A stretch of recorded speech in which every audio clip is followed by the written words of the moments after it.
And we are recording episode 692. Yet again, Dr. Aditi Bhargava and Miss Martha Fowler joining us. I'll get into it in a second. Would you two please introduce yourself? Dr. Bhargava, would you please introduce yourself to the audience, and then Martha? Yes, thanks for inviting me again, Tommy.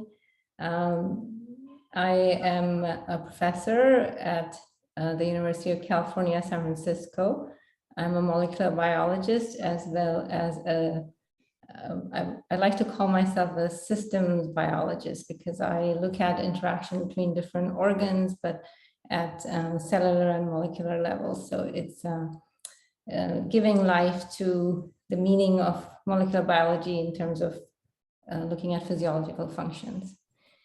And as you know, I have worked with mRNA very intricately, used several techniques of mRNA to study cell function. And of course, as we know, the mRNA vaccine is in some ways looking at cellular function using molecular biology tools. Martha? Dr. Bhargava, sorry. Did I cut you off? No, you didn't. Okay. I'm going to hand it over to Martha. Oh, okay, Martha. Hi, I'm Martha Fowler. I am a current graduate student at Rice University in the bioengineering department. I previously have worked in the nanomedicine field as a research technician, where we were developing nanoparticle platforms to treat pediatric brain tumors. However, my expertise are more focused on tissue engineering. I did help with the nanoparticle experiments, but I was focused on creating a tissue engineered platform to where we could screen these nanoparticles in on the benchtop. So both of you wildly more intelligent than myself. And I do a podcast from an apartment. So you've got that all rounded out. So Dr. Bhargava has been on here twice before, episode 542, which was just you, and episode 543, which was you and Dr. Malone. And a lot of people I've gotten a lot of feedback from this episode because it's not, they see the name McCullough or Malone and people instantly take sides. They're a saint, they're a demon. And to me, what I did like was the middle ground, was my aunts who are nurses, several of my best friends who are physicians, some are pharmacists, some are researchers. They all kind of pointed out the middle ground that I liked, because on one side we have people saying there's no adverse reactions. These things are safe and effective and it's all, honey and unicorns. On the other side, it's these are the clot shots. These will kill you and everyone you love. And then there's what are the adverse reactions? Myocarditis, is it mild? Is it not? Are you going to get a brain tumor? Are you not? To me, and well, more importantly, to the intelligent people I know, they pointed out, well, why are they happening at all? And not, what's going on in the body. Why are they happening? Why are they not happening to everyone? Because on one hand, a lot of people are having adverse reactions. On the other hand, statistically, you won't have an adverse reaction, which made me think of episode 542 with you, the uneven and unequal distribution of the mRNA, delivery package within the lipid nanoparticles. And you talked specifically about why it is not an evenly distributed and proportional, dose to everyone who gets it. Could you go into that, Dr. Bhargava? Is that responsible for it? Or were people who were going to get the vaccine, were they going to have a reaction regardless of the amount of the mRNA that they got? Thanks, Tommy. So actually, let's take a step back and let's look at SARS-CoV-2, which causes COVID-19 disease infection in people. Everybody is not affected the same way. Some people have very mild symptoms.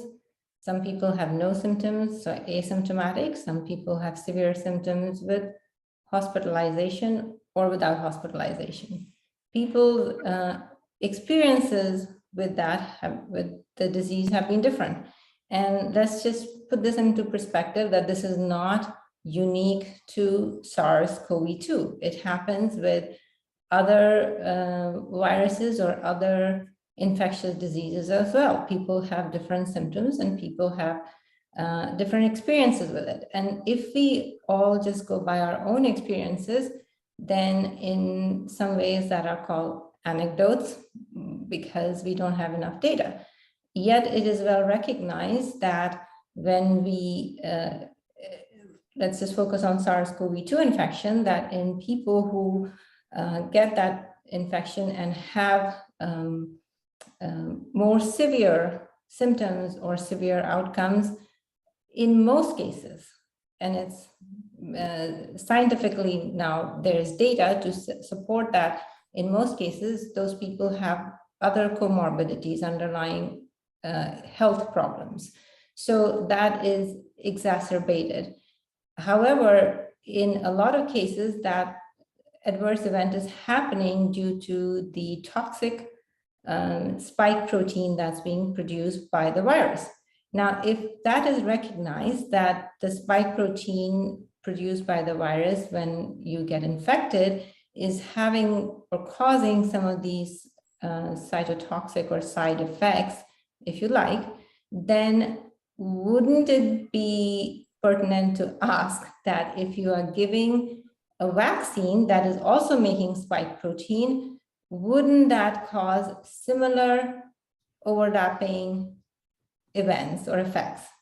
And as a scientist, or even as a lay public, you would say, yes, if part of the symptoms or adverse events from coronavirus infection is because of spike protein, whatever contribution spike protein has, because the virus has other components as well, but spike protein is recognized to have that adverse event from a viral infection, then wouldn't a pure injection of spike protein causing something that's going to make spike protein, wouldn't that cause that? So and like I said, not everybody with the viral infection has those symptoms or adverse events or long haul COVID or whatever you wish to call it, whichever bin you fall under. Similarly with the vaccine, not everybody is going to have that side effect because of your own immune system. So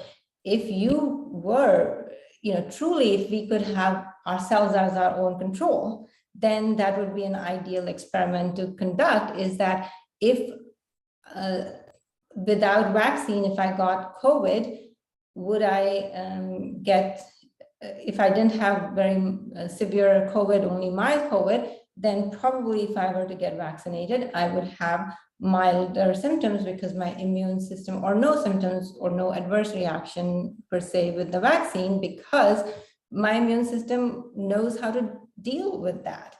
Whereas if you were in the bin where you had severe COVID and you were not vaccinated, then perhaps you would get some side effects from the vaccine. That's one scenario. The other scenario, and that is a scenario with probably the vaccines that are made from the dead or attenuated virus. But let's now talk about the mRNA vaccines or the adenovirus associated vaccines, which are giving you a portion of the virus that's going to make spike protein. So the adverse reactions in some ways are very similar for those vaccines. So that's Moderna, Pfizer, which is the mRNA, and then AstraZeneca or Johnson & Johnson, which is the adenovirus vaccine. And they both will make spike protein in using different ways and means. So if the viral spike protein can cause adverse reaction in you, then potentially these will cause as well. But there are more issues with the vaccines because, as we mentioned, vaccines are not given, the route of infection is different, right? So the immune cells that are going to first encounter those vaccines are different. Second is once the vaccines get into your cells, so the mRNA vaccines or the adenovirus vaccines, they are going to, just like the virus, hijack your cell's machinery to make the protein. So it's putting stress on the cellular machinery of your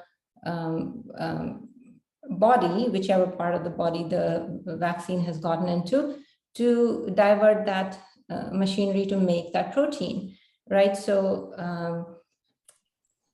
so then also we have no control over how much of that mRNA is taken by which cell type.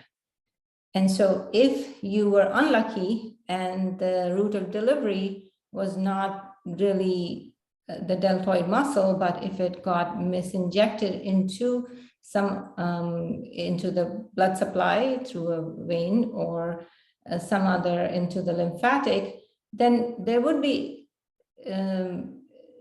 different side effects, if you like, obviously, because not everybody will have that injection in the same place. So if it does make it to your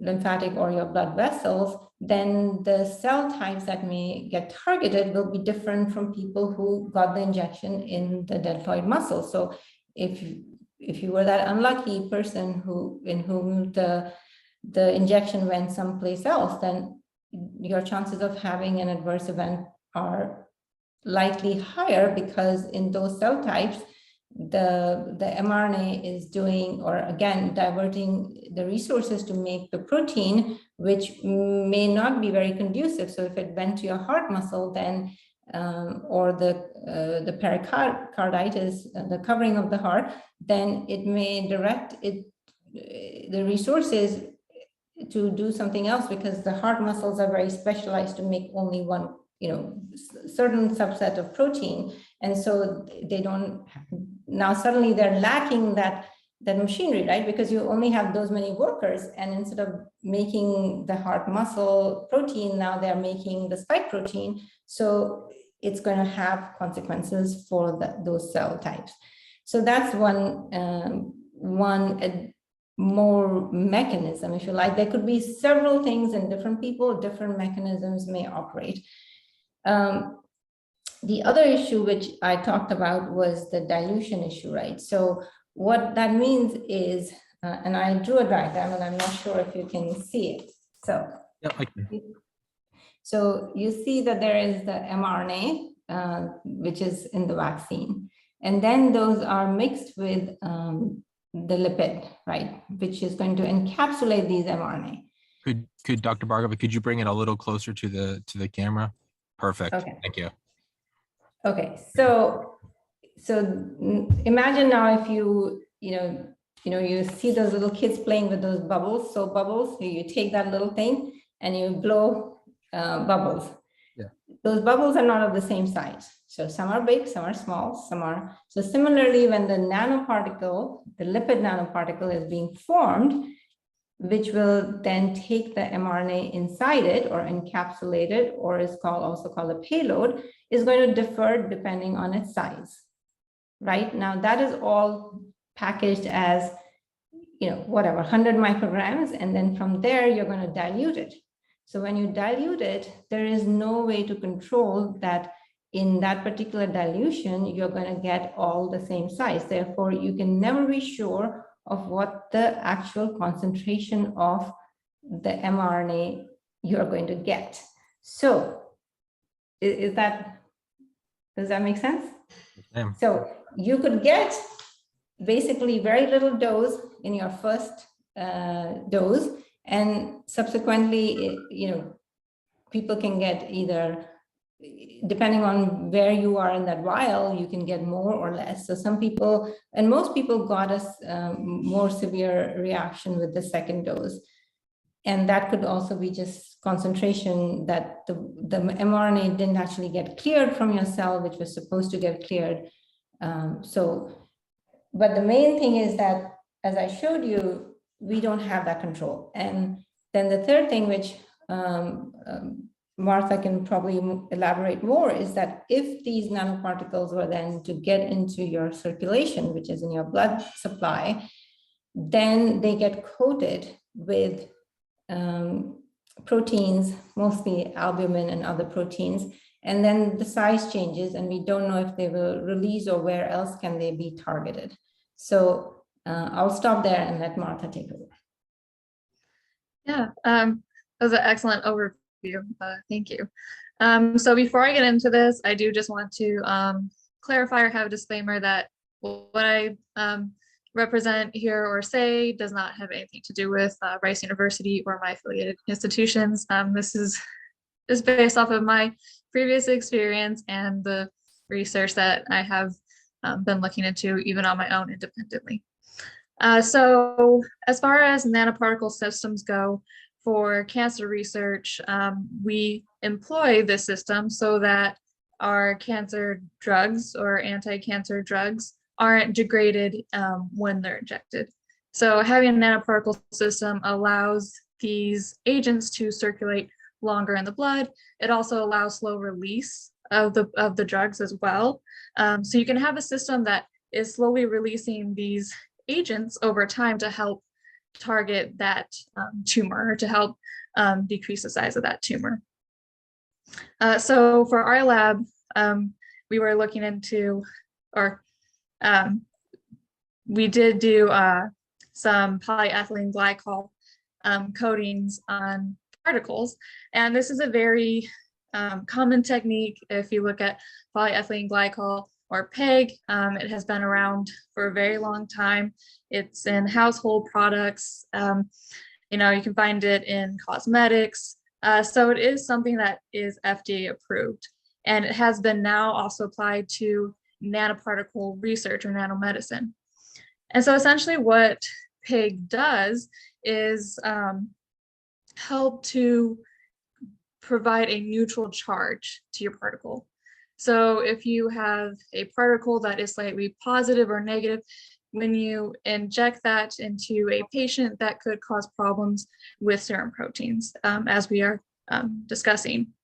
So the idea was that if you coat these particles in PEG or polyethylene glycol, that this would provide a shield around that particle, and it would help bring the charge to more neutral charge, to where then it would be less immunoreactive, right? So the idea was, how can we create a system that can increase the half-life of a cancer agent and provide a system of slow release, as well as something that would not be degraded by our own bodies, right? Or would not be immunoreactive. However, more recently, as I have been looking into, or kind of what triggered my hesitancy about the vaccines, was the idea of antibodies against polyethylene glycol. So what's really interesting is, so when polyethylene glycol gets into the bloodstream, as Dr. Bhargava was saying, albumin, right, serum proteins will attach to the surface of the molecule. So even though it is neutrally charged, you'll still have some interactions with these proteins. You'll have more of this protein, or protein absorption is what we call it, to a particle if it's more positively charged, right? And that's going to cause a reactivity of your immune system. So you're going to have these serum proteins start to aggregate around these particles, and that's going to trigger to the body, right, that something is wrong. And that's going to signal to immune cells to phagocytize these particles. So the idea again was to provide a shell around these particles. However, that does not necessarily mean that these particles are going to go undetected by the body. So it is a polymer. It is a biocompatible, is what they call it, polymer, but not biodegradable. So your body is interacting with it and has to decide where that particle is going to go. So proteins still can see it to an extent.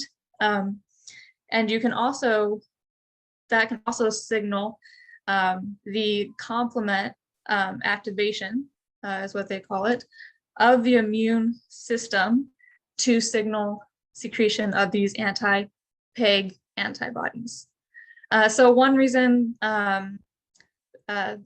some people in the literature were suggesting that these antibodies may play a role, these anti-PEG antibodies, is the fact that, again, PEG is in household products, cosmetics, so we're introduced to it, to where our bodies could be developing a defense against it. And so then you can imagine that if these particles or if this vaccine has this polyglycol coating around it, and it is brought into the first injection, right? Your body recognizes it, and has to decide what to do with it. And maybe again, it's the first time the body might be seeing it intramuscularly or to the systemic versus right on our hands or household products. So your body is trying to decide what to do with it, and in that time, it's creating or training your immune system to develop these anti-PEG antibodies. And so then imagine then when the second dose might come around, right? What might happen? Well, if your body has anti-PEG antibodies, this could then cause your immune system to react, which would mean that now you have that particle exposed and being attacked, to where then you could have a faster release of that drug and maybe more severe reactions, right? So instead of having this system that allows a nice, slow, sustained release of the protein or mRNA for our bodies to adapt to, it's rather more of a shock, right, upon the second dosage.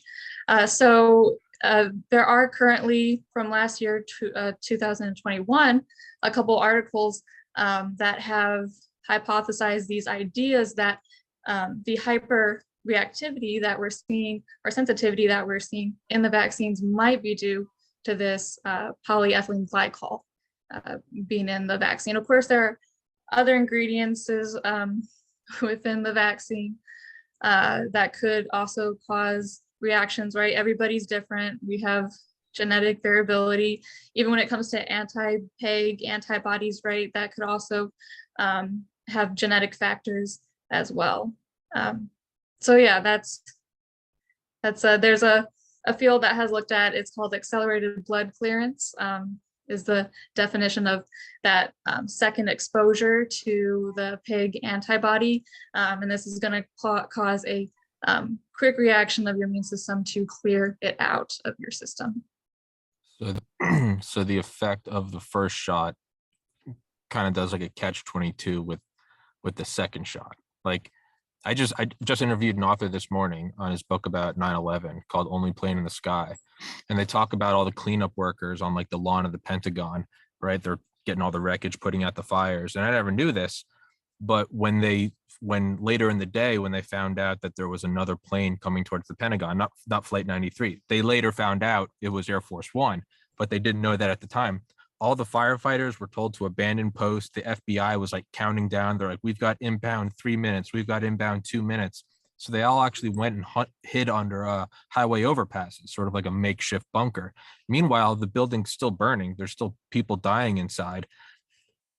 But then the plane came and they realized, they're like, oh, wait, it's like blue and gold. Oh, it's Air Force One. So that might have been a horrible analogy, but it's like the effect of the first one for everyone to come in and help. All the firefighters, the EMT, the FBI, that very same thing is what kind of caused it to not help. I'm realizing as I go further, this is a terrible analogy, but I think I tried to get my point across. Dr. Bhargava, save this for me. Well, I'll save it for you, like saying it's actually, so if there's a crime scene and every time you see cops, and then if your association is only, if you're looking at it in a very parochial or narrow view, then you would call cops the bad guys because they're always there. So in some ways, it's a double-edged sword, right? So you associate cops being there with every time there's a crime scene. So if you're not objective about it, so I think some of these things, for example, the pro-inflammatory cytokines get that bad name because they are there once there is infection, but they are there actually to get rid of the pathogen or the invader. And it's when they are not brought back into their, once they've done the job, if they don't come back down to their normal levels or disappear, that's when they cause problems. So in terms of, like Martha is saying, PEG, and I redrew this or added PEG in here. And the reason, so the lipid is actually attached to this PEG or polyethylene glycol because for some of the reasons that Martha mentioned. And the main reason that the mRNA needs to be encapsulated is actually to protect the mRNA, just like Martha was saying for delivery, because mRNA is very, very susceptible to being degraded. So if it wasn't protected, if, in the lab, when we work with mRNAs or any RNA, you cannot touch them with your bare hands. Your bare hands have your sweat, which have RNases, which will degrade them. As we speak, there'll be RNases that will degrade them. So normally when we work with RNA in the lab, we are really paranoid. You clean the space, you have to clean it with special agents to get rid of any remaining RNases around, and you work in a really clean environment. You treat your solutions with special chemicals which will inactivate RNases. So the other surprise to me is that actually none of that is happening. We are taking, for dilution, we are just taking off-the-shelf saline and diluting it. People, I've seen so many images of people being injected or given this with bare hands. And the rationale given is, oh, well, it's protected inside, so it's not being degraded, maybe. But we also went through freeze-thaw cycles. And one of the ways we lyse or break open the cells, and the cells have a lipid membrane, just like these lipid nanoparticles, it has those same similar kind of lipids. And one way we break open those lipid cell membrane is to freeze thaw, is to take those cells, throw them into liquid nitrogen or really cold temperature, and then warm them. And when you warm them at room temperature, that shock will break open the cellular membrane, which is also a lipid. So why wouldn't these lipid nanoparticles, when you store them at -80 and you take them down and bring them to room temperature, why wouldn't they lyse or break open and release the content? And if the content is released, which is the mRNA, which it was supposed to protect, then that mRNA may not be protected and may not be able to translate or make spike protein. And so in some people, if the mRNA got degraded because of bad storage or bad handling, then it may not even make any protein and may not even have an adverse reaction. So there are many, many reasons why it could happen. It could be for different reasons in different people. So it's really difficult to pinpoint one.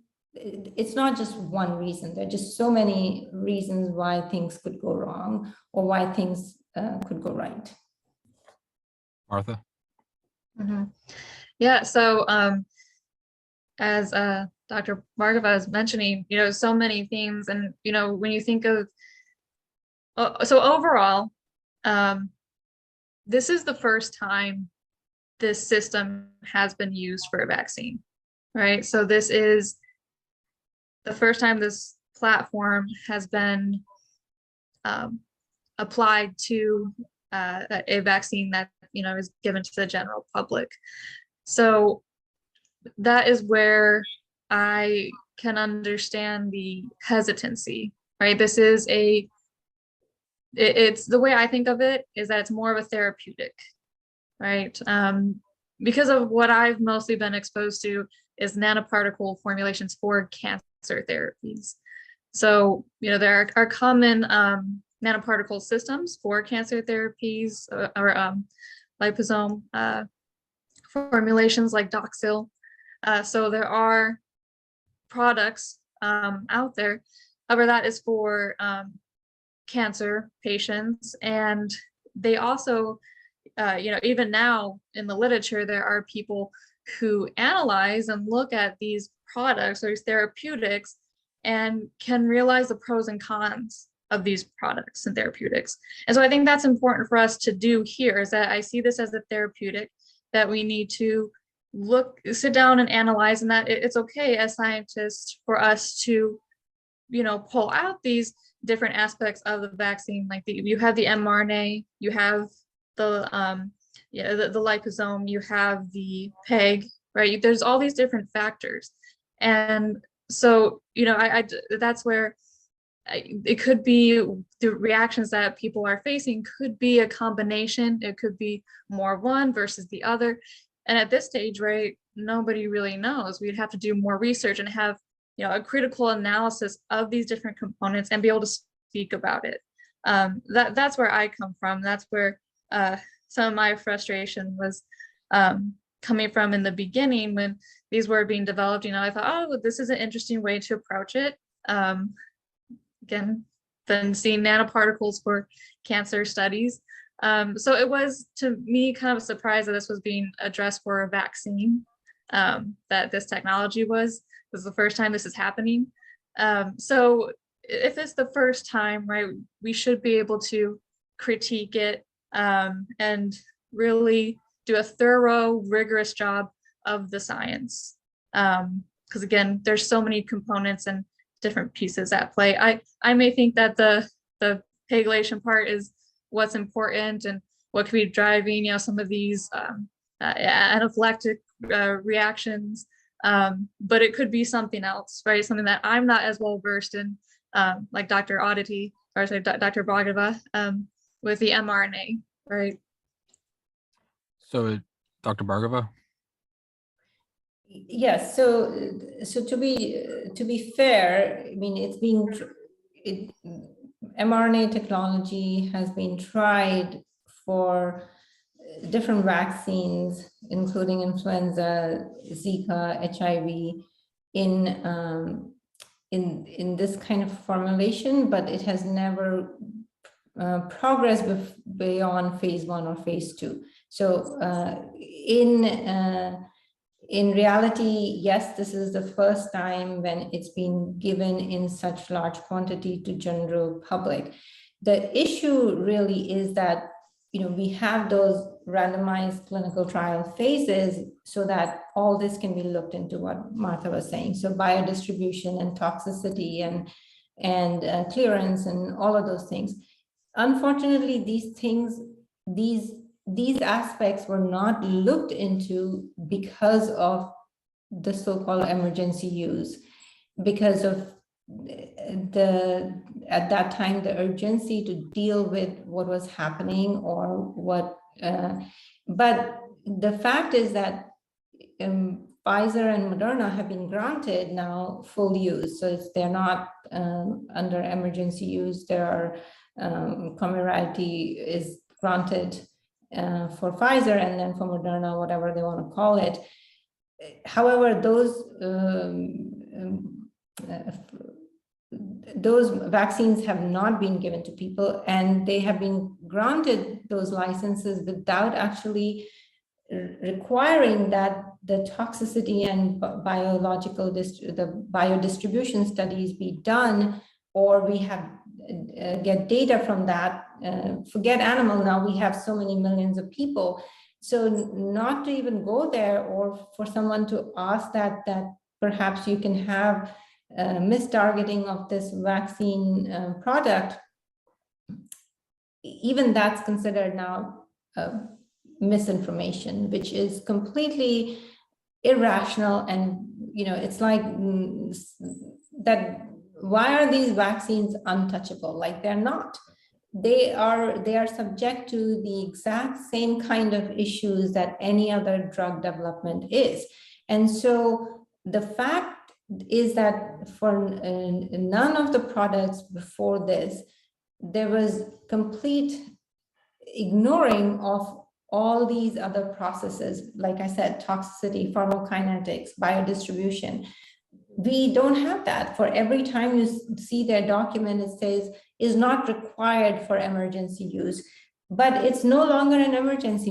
We recognize that it's no longer an emergency. Shouldn't we put a pause to it and then say, let's re-examine the data and look whether or not these problems exist? Why are so many people having to recognize that there is adverse event. So if you recognize that spike protein from the virus can cause an adverse event, then how does it make sense? How can you ignore that the spike protein from vaccines will not cause adverse events or will not have similar issues? So isn't it time to pause and really think whether is this the right target?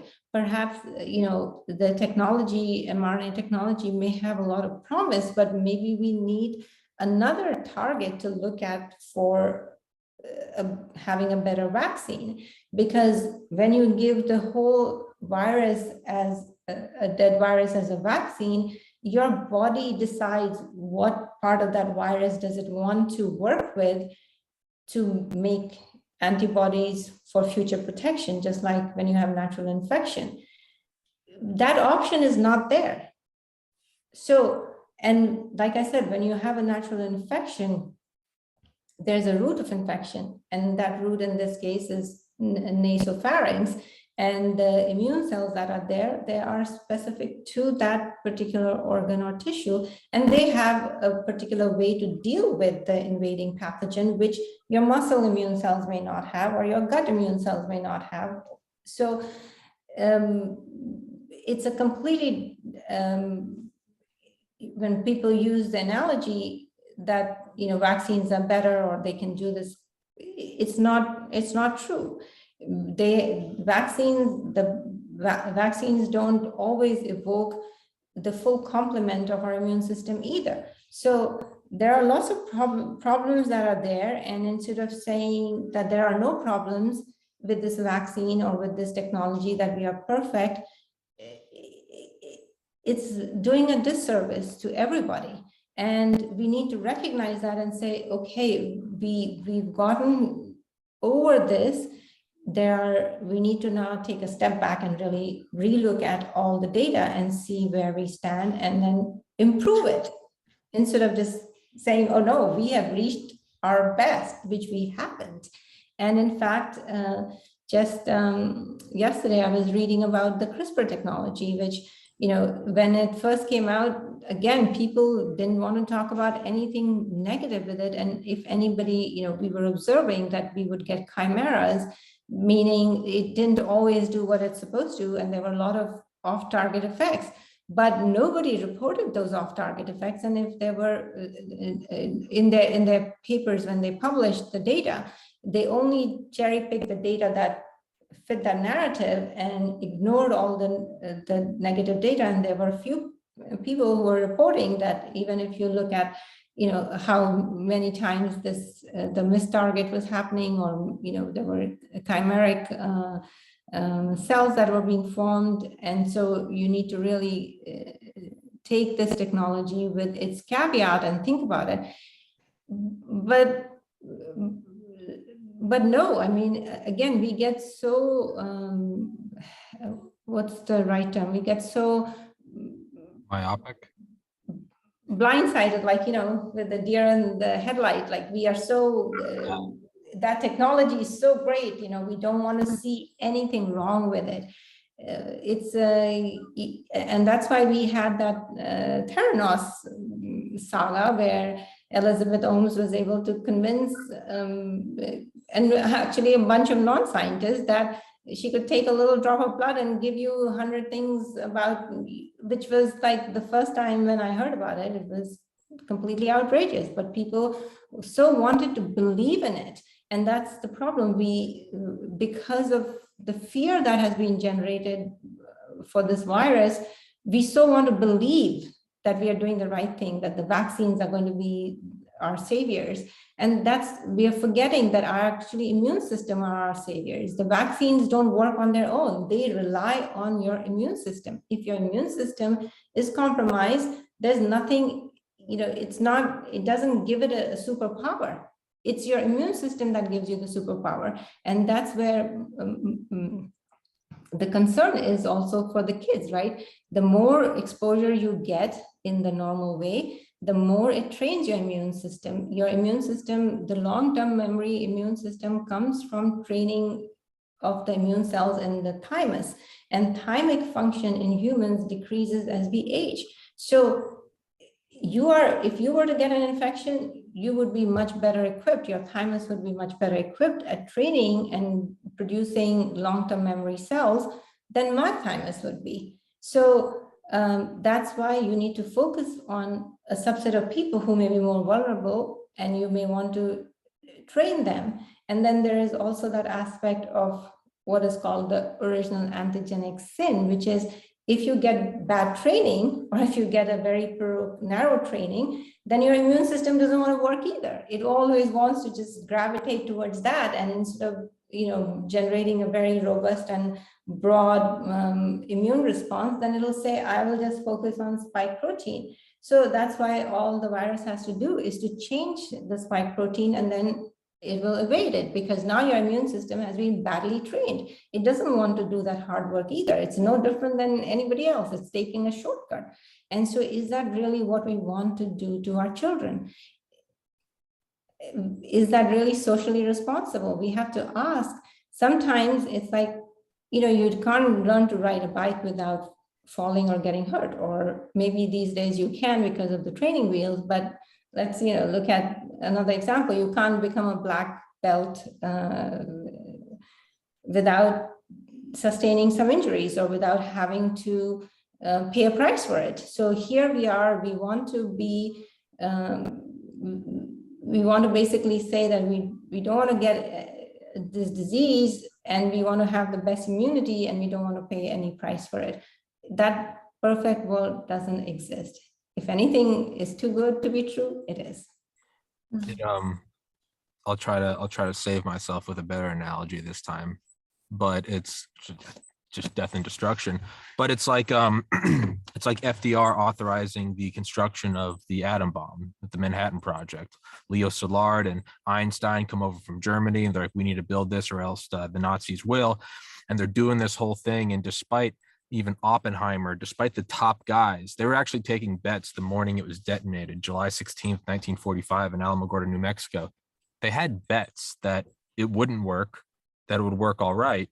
And the third option, which they put at 33%, was that it was going to ignite the atmosphere of the world and burn everyone alive and kill everyone on the world. But they looked at it like, we're in this world war. We're fighting the Nazis and the Imperial Japanese. There's already 50 million people dead. Go for it. And they gambled, and it worked. And we used it, and it ended the war. And Dr. Bhargava, like you said, it's this big pandemic. It's here. We need emergency use authorization. Don't question it. And it very much so did end the emergency. It ended the war. But what we could say is that several years later, during the Korean War, when General MacArthur said, let's use it again, I want to drop 12 on Korea. Well, Truman fired him and said that's insane. And that's kind of like the criticism that was allowed to be talked about and discussed that we can't do now. It's a great for the emergency. The thing worked, right? But it's not applicable to every situation. And that's kind of what I'm seeing from it is, whereas they did talk about it and ultimately reined it in, I mean, and nuclear weapons haven't been used since 1945. This is like an example of if every time a skirmish happened, there was a nuclear weapon, and eventually you got to talk out and go, guys, I don't think this is good. And someone goes, misinformation, nuclear weapons are great. And you're like, man, there's got to be another way. But I don't know if that makes sense. Martha, now it's your turn to save me. Yeah, so again, it's an innovative platform. I would say that, right? But to what Dr. Bhargava is saying is that innovation, right, doesn't mean it's successful, right? It doesn't mean it's the best thing to do. Especially we're thinking that right now the accepted idea is to also have booster on booster, right? To also have these elevated levels of antibodies in your system. And on top of that, you are injecting a platform that may also present some issues if it gets injected into the vasculature, right? So if the second round or dosage of the particles, triggers this more severe immune reaction to this polymer, well, you can just imagine down the road if there's booster on booster, especially, we're speaking about children where now we're relying on this booster system rather than the natural infection to where there is other machinery that could be just as important. Right? They kind of saw spike and decided spike was going to be the way to go, but it's a whole system, right? There's going to be an advantage. Someone's going to have an advantage if they get through that unnatural process, right? And it also, you kind of lose that control group, right, of people that have been exposed to it naturally, including children. So now if we have a whole generation of folks who are now having a synthesized polymer with a portion, right, of the virus in there, and that's what we're relying on and building our immune systems on something that's man-made, we're going to be at a disadvantage long term. And in my opinion, also to say that this is the way to go, these vaccines work, you're also negating other labs and other research folks to come up with something even more innovative down the road, right? So we know that there could be cases, right, where someone is more susceptible to viruses, right? So, perhaps there should be a system, like we have the flu shot for folks. So down the road, you can imagine that, yeah, there would be something optional like that, right? So that's where I think innovation and for people to question this and to actually build upon it rather than saying this is the holy grail, this is the one way to go, no questioning it. That's what I had just such a hard time understanding of why can't I go investigate this and say, you're long term, this might not be the most effective way or most effective approach. So I'll say that I actually don't like political or analogies a lot, just because we never know when you're going to put your foot in your mouth. But in terms of, Oppenheimer suffered from huge guilt after he saw what it was used for. So sometimes in terms of, what is academically looks really good may not work out really well in real life. And so there is definitely that by just saying that this is the best, we are also, of course, excluding the refinement of something that could potentially be really good. But I think, you need to use the nuclear option when you need it. For example, you need it for really bad diseases such as, Ebola, or for, say, smallpox. But do you really need the nuclear option every time? It's like, if you have a little house fire, do you really need to call the fire engine or fire brigade every single time? You don't. You can just douse it with something you have at home. So yes, or just a regular hose or whatever you want to have at hand. So there is more and more data coming out that, people who've had other infectious diseases, such as actually flu, that provides cross protection. It has been known from animal studies fairly early on that, for example, monkeys, in which monkeys is a bad model per se for COVID, because they don't actually get ever a severe disease, just like bats don't get severe disease with coronavirus too. But nonetheless, even if you're looking at mild disease, the monkeys, when they were given a bolus of this virus from a patient who had severe disease, only 50% of them developed the disease. So again, it comes to you and your immunity.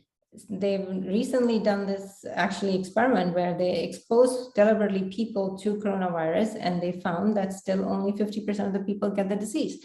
So who was giving misinformation then to say that, you need to, or that every single person who's going to get exposed to it will get the disease, or, you need to isolate, or you need to social distance? None of that seems to really in some way hold out, because in these people, they were injected with the virus or exposed, and yet they didn't develop the disease. So if they didn't develop the disease, whether you were now, 5 feet from me or 3 feet from me, if I was not going to get that disease, doesn't matter how far or how close you were to me, or whether you were in contact for 10 minutes or 20 minutes, because if after injecting the virus, I don't get the disease, there's no way you're going to give it to me. So I think we really need to take a step back and relook at the situation. We are, there's a reason why United Kingdom decided to do away with all the restrictions, because really more and more data is showing that the vaccinated, as more and more people are getting vaccinated, and there are very few unvaccinated left, which is, I think, really unfortunate, because we need that group to be able to fully understand what's happening, is that the vaccinated people, there are more and more cases in vaccinated people. And when you hear about there is more hospitalization in unvaccinated, you need to ask whether is your physician sending you there, or because you are unvaccinated. They just want to be sure that nothing untoward happens to you. So is that why there is more hospitalization? Because of ultra precaution that the physicians are taking, and maybe they're doing a disservice to the fully vaccinated with comorbidities, because by not taking care of them. So when you don't look at, there are so many variables, there are so many differences between the unvaccinated and the vaccinated, you cannot say that it's because they're unvaccinated that there are more hospitalization. It's the bias. If you didn't have severe disease, you wouldn't even go to the hospital. If you didn't have severe flu, you wouldn't go to see your doctor, right? So it depends on how you've been primed. So I think just coming back to, because this disease, look at the name, severe acute respiratory syndrome. How many people actually who have gotten COVID had severe acute respiratory syndrome? A small subset. I have COVID. So, I have COVID right now, and I've been to the gym every day this week. Oh, that's not good. But anyway, but what I mean is, but I think it proves your point. I'm 31, but I could have very well. I interviewed Paul Merrick on Monday, and he talked about how the last patient he had who died before he retired was 31. So to me, that does show the insane. Sorry, I interrupted you. Keep going. Yes, no, it's great that you were able to, take it in your stride, if you like. It's an empty gym, by the way. It's a little apartment complex. It's empty. I'm the only one. That's it. No, I'm not talking about, I'm not so, worried about you giving it to somebody else, because we just discussed that, and it was injected in people. And I'm sure you're taking those precautions nonetheless, for whatever they are worth. But what I'm saying is that when you're sick in general, you don't want to be diverting your body's resources by, exercising. That just seems a little, if you didn't have a choice, then yes, of course, for example, if, when I had my little kids, and I couldn't afford to be sick. I really don't remember, maybe one time I remember being sick, and if I am sick, who else will be there to take care of them? Then you have to do, but given a choice, I would rather just shut the door and sleep. But then you always hear this, mom, I need this, mom, I need that. So when the reason you have fever and you feel pain or whatever it is your body's way of telling, get some rest, because if you didn't, you would overexert and overuse things that shouldn't be used. Just like pain, you feel pain because it's telling you you're hurt and you need to stop doing it, right? So if you put your finger on the top of a flame, and if you didn't feel pain, you wouldn't remove your finger, and then you'll get burned. Is that really good? No. So it comes with both parts. So similarly, getting sick, if you're getting sick, it's not the end of the world.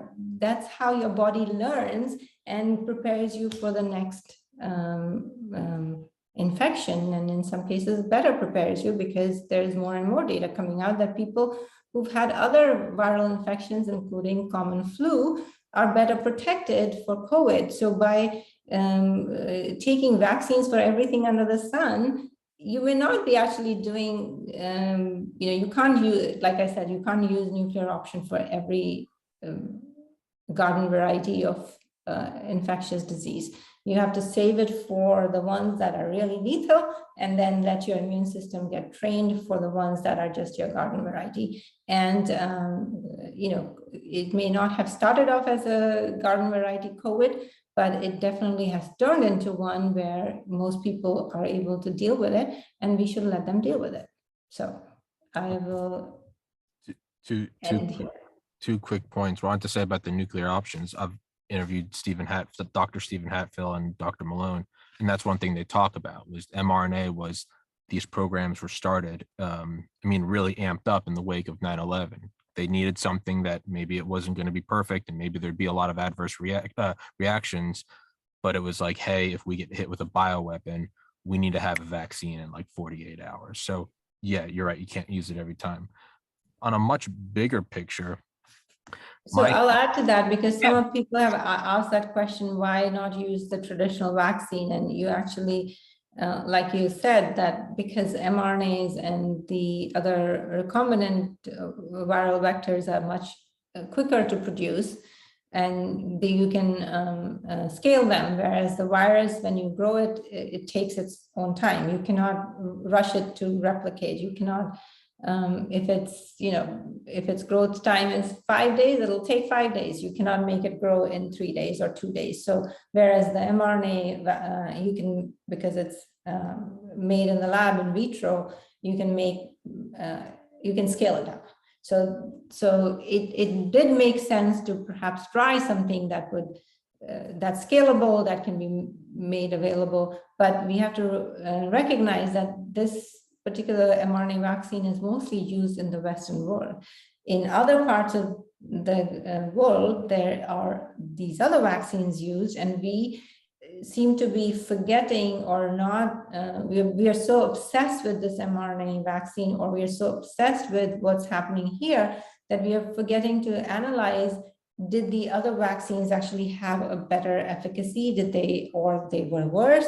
We don't have that data either. So to be fair, we need to be able to look all of that and then go from there, learn from it, and say, for the future, which is the best way to go? And if we need to tweak this technology, then we do. So go ahead. Sorry, make your second point. No, you're fine. For both of you who are active researchers, for me, my concern is something on a much larger scale. And I feel like we are introducing this precedence of thou shalt not question the misinformation, or thou shalt not spread misinformation, thou shalt not question the science. And as we all know, that's not how science goes. You have to attack it and figure it out. What is the answer? We know the world is flat, right? We know humans can't fly. We know we can't go to the moon. All these things. If we introduce this, and again, you could always justify it. You could say it's a pandemic. We had to squash the opposition because the greater good. Sure, you could go down that rabbit hole. But all these emergency precedents throughout human history always end up getting abused. And so my concern is, well, what comes around? What about the next equivalent to Oxycontin produced by the Sackler family? It's safe and effective, and nobody talk about it. What's the next thing that's coming down? And it doesn't have to be something evil, but just maybe an antibiotic or a contraceptive or whatever. What's the next thing coming that might have legitimate side effects, but you can just jump on it and say you're spreading misinformation? That will be abused by corporations with fiduciary responsibilities. It's just, a dog is going to chase a bone. It's just what it is. And that's my fear, is where does this go? We've already kind of all accepted. I haven't, clearly, because I've been banned from YouTube, but a lot of people have accepted, hey, big tech said that's misinformation. That's done. But what about when you're right? So that's my concern. And I wanted to know both of y'all's concerns as active researchers, but we haven't let Martha talk for 10 minutes. So Martha, your thoughts.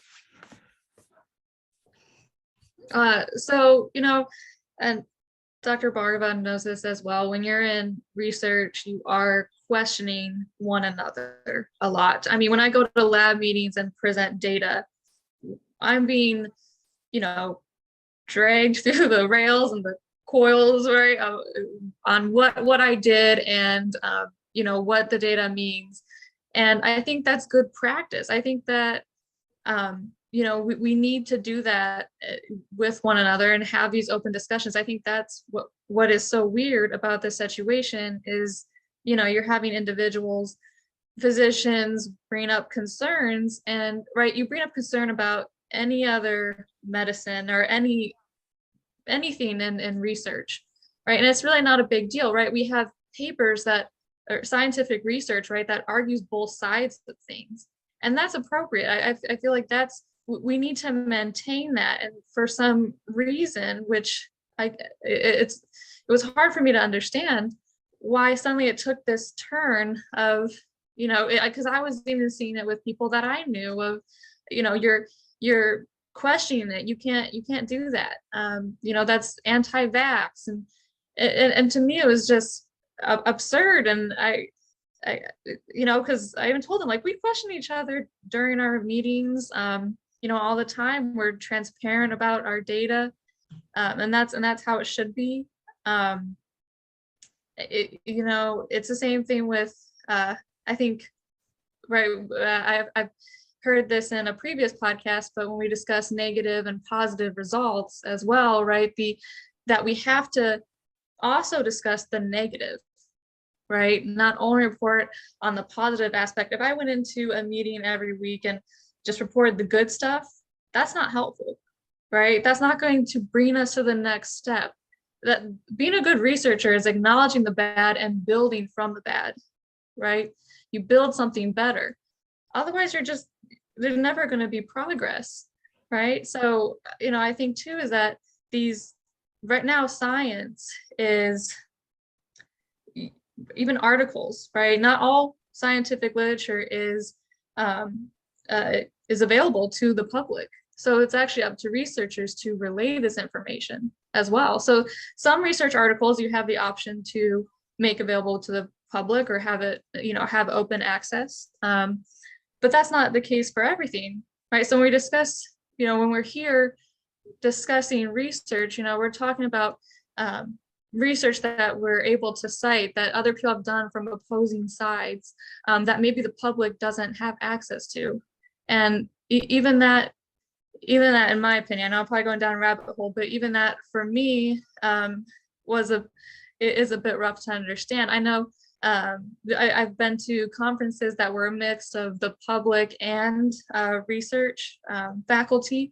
So you had the chance to present to a public group, the general public, as well as people who were in your field. And the questions can be very, very different. And sometimes the general public notices things that even the scientists that I was speaking to didn't notice. That's why it's important to really discuss everything and be transparent about your work. No matter what job you do, right? I mean, you have to be an honest, you should be an honest person and be openly discussing what you did. And even if it's a negative result, right? When you present, you discuss what now you're going to do differently and how you're going to make that better. Right. So I want to say that, first of all, none of this is misinformation. Anybody can fact check whatever we've spoken here. If they want to have a honest debate, they are welcome to have a debate. And like Martha said, if she was, she's not my graduate student, but she approached me because she was feeling stifled. And if, for example, if she was presenting this in the lab meeting and she would say, well, I dissolved this nanoparticle in 10 millimolar tris. My question would be, Martha, why did you choose 10 millimolar concentration? Why tris? Why not something else? Did you try that? Is it more stable in it, or did you try something else? And Martha would say, well, I actually tried 1, 10, and 100, and I found that this at 10 millimolar concentration, they were the most, stable, they were most whatever.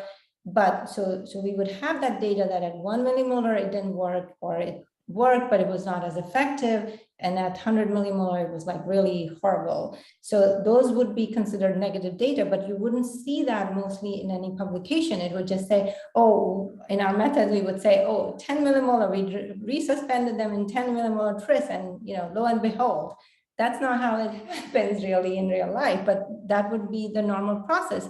Now, would you consider that as misinformation or not?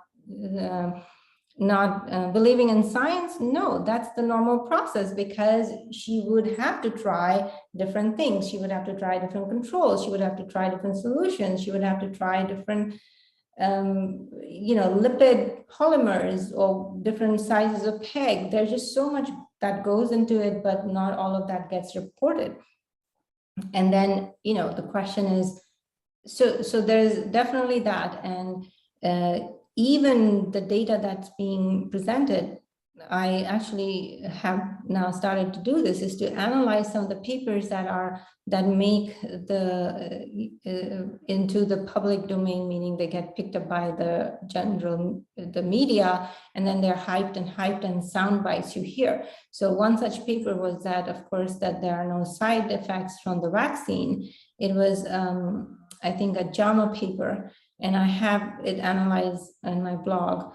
Now, I've analyzed many papers, so don't hold me that it was JAMA, but let's just say I think it was JAMA, or maybe New England Journal of Medicine, but one of those two journals. And when you look at what their analysis was, or their cohort was, for looking at the side effects of the vaccine, were people who were vaccinated and 1 to 21 days after the vaccine, or 40 to 60 days after vaccine. You cannot compare vaccine adverse event to being vaccinated 1 to 20 days and 40 to 60 days. You need to compare the adverse event to an unvaccinated group. How can you then say that the vaccines are safe? And yet, that is the study that is being used to say that the vaccines the mRNA vaccines, in this case Pfizer vaccine, does not have any side effect. Now, if I request and I challenge, even the general public can understand what is a good control. Without a control, what is your comparison?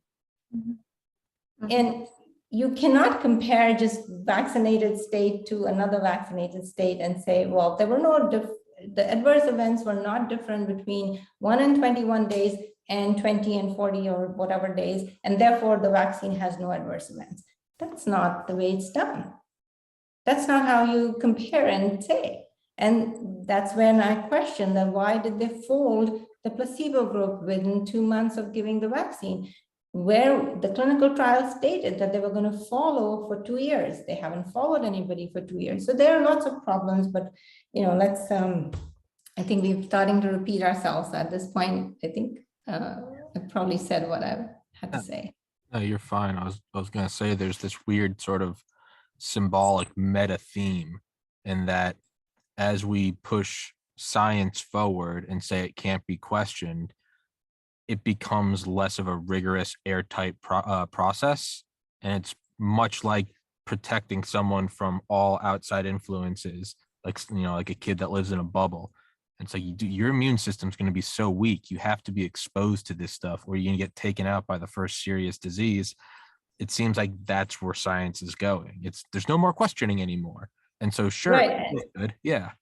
And sorry to interrupt, but before I forget, because I want to make this point somewhere, I read one of the California elected official, when she died, she was unvaccinated. And I read media reports of ridiculing her, that she deserved, her to die, because this is, one of them even went ahead and said, oh, survival of the fittest.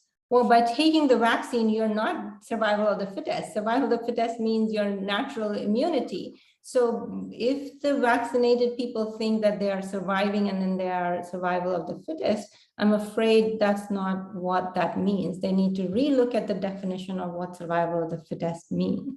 So I think, and to justify, it's almost become like they're using vaccines to ridicule people who question anything. And definitely, you can't call me uneducated.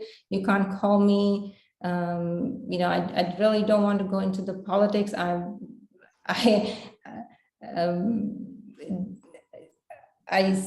supported Biden. I even worked on his campaign, and to see him make that statement that this is the pandemic of the unvaccinated, it hurts me no end. That, he said that he would be the president for everybody, and yet here he is ridiculing.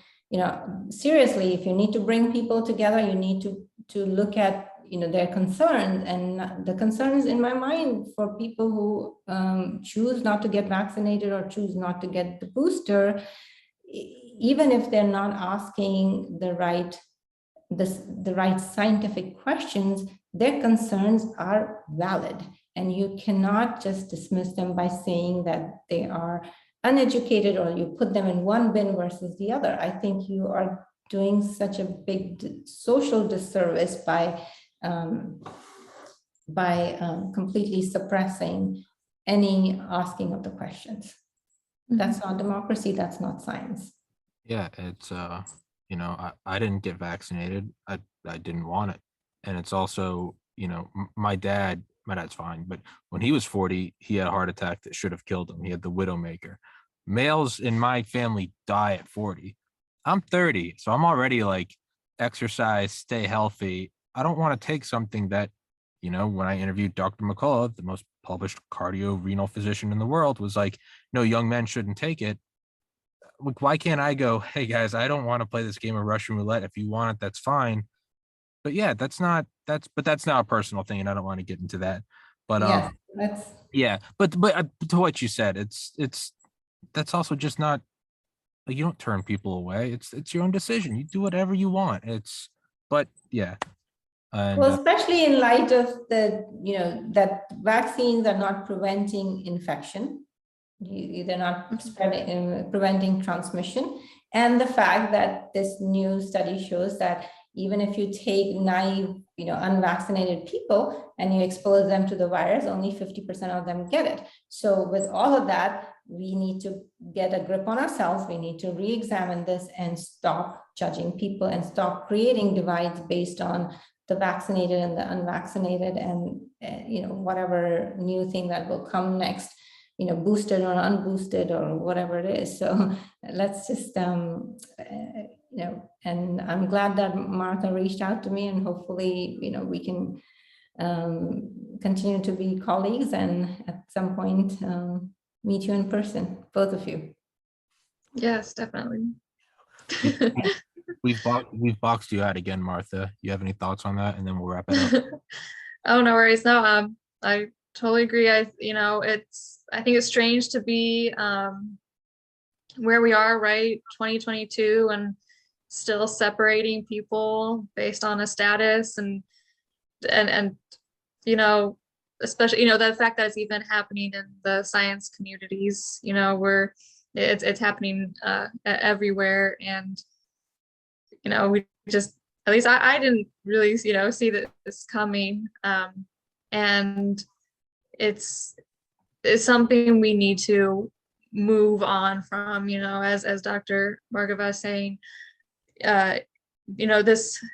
We're creating such friction, right? The more that you pick at a wound, right, the worse it's going to get, right?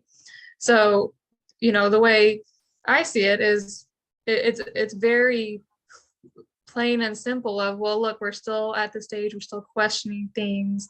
There's still an unsettled hypotheses within the vaccine and what it's doing, and with the mandates, all of that, it gets into icy territory. So yeah, I appreciate Dr. Bhargava reaching back to me, because it did feel quite isolated of, well, there's like, it can't just be just me in this science field. There's no way, there's gotta be more people. And I saw her podcast and the work she was doing, and it all made sense to me.